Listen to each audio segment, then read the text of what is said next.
Assalamu alaikum al'ummar Yobe, Yobe ta Arewa. Manufofin Bashir Sharif Macina kashi na biyu daga ɗan uwanku Mustapha Abdullahi Guru. Shin kun san alfanun da yake kawowa canji a harkar rayuwa da harkar zaɓe?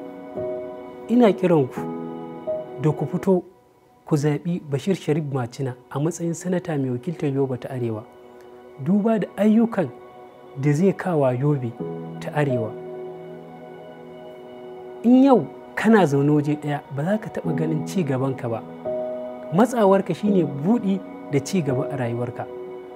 Honorable Bashir Sharif Macina zai kawo ayyuka musamman wanda zai inganta rayuwar matasa da samar ci gaba, fannin ilimi, fannin kiwo, fannin lafiya.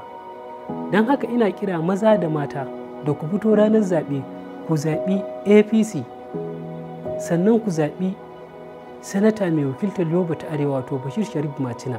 Sannan iyayenmu mata da akwai tanadi mai girma da ɗan takarar Yobe ta Arewa wato Bashir Sharif Macina ya muku, da ku fito ranar zaɓe ku zaɓe shi.